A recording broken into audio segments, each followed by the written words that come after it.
One, speaking personally, because I don't think the U.S. interests at stake are vital. They're not nearly the most important interest the United States has in the greater Middle East, given all that's going on there, much less the rest of the world.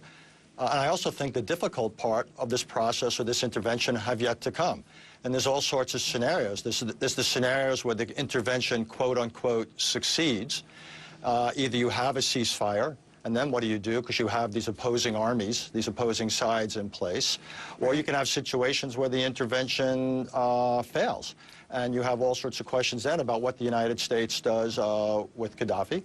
And even if it does succeed again, then we have all sorts of fundamental issues about exactly who it is we're helping. And are we so sure that the opposition will necessarily pursue an agenda that is in the interests of the United States or in the interests of the people of Libya? I'm very uncomfortable with such a large commitment, given all these unknowns. Go ahead, Jane, you want to talk? Well, our Deputy National Security Advisor, Dennis McDonough, called the situation pre-no-fly zone Srebrenica on steroids. This is the Benghazi situation.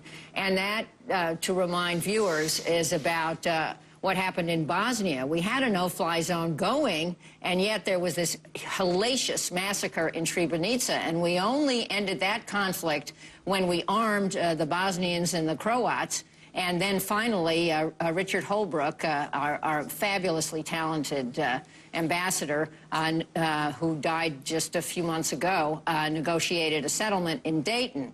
Why do I mention this? I mention this because there is no magic in a no-fly zone.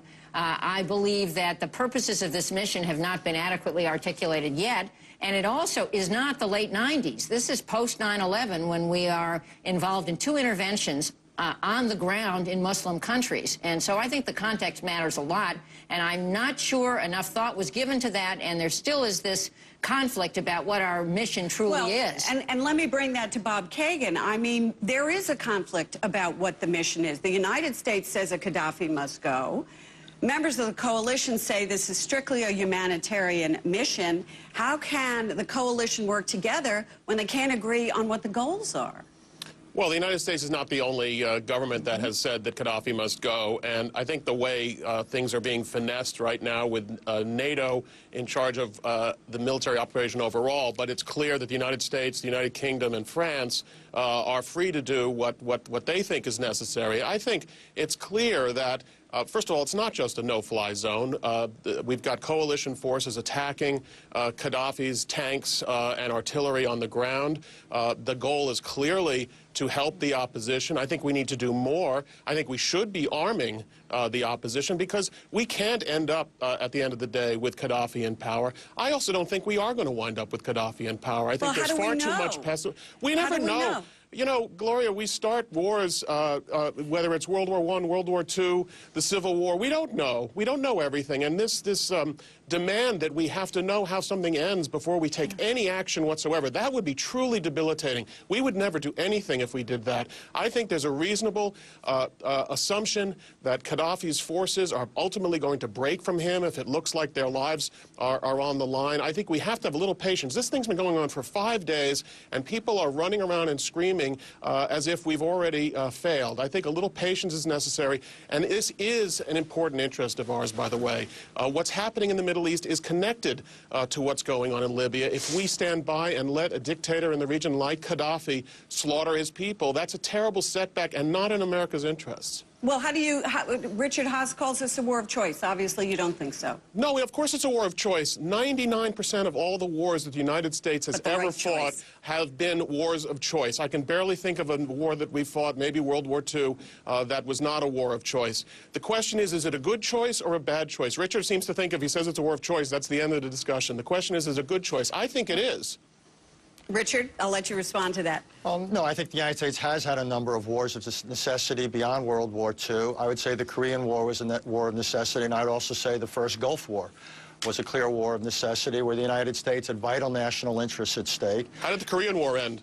The Korean War ended just fine in the sense that we had liberated the part of Korea that had been overtaken. The mistake in the Korean War was beginning with what began as a war of necessity, and then when MacArthur went north of the 38th parallel, we turned it into a war of choice, and that became extraordinarily expensive. I'm not against wars of choices per se, but there's a very high standard, particularly given what Jane Harman said. The United States is already involved in two, the war in Iraq and what became the war in Afghanistan when this administration expanded it. So if your interests, let me finish, if the interests aren't vital, and if you do have other policy options, then you've really got to think twice. And in my view, here, the interests are clearly less than vital. I disagree with the idea that what happens in Libya will have a fundamental impact on what happens in Egypt or Bahrain or Saudi Arabia or Syria. I simply disagree with that analysis. And again, I'm very uncomfortable with launching a military intervention, given the fact that we are setting in motion a chain of events. It's not simply that we don't know.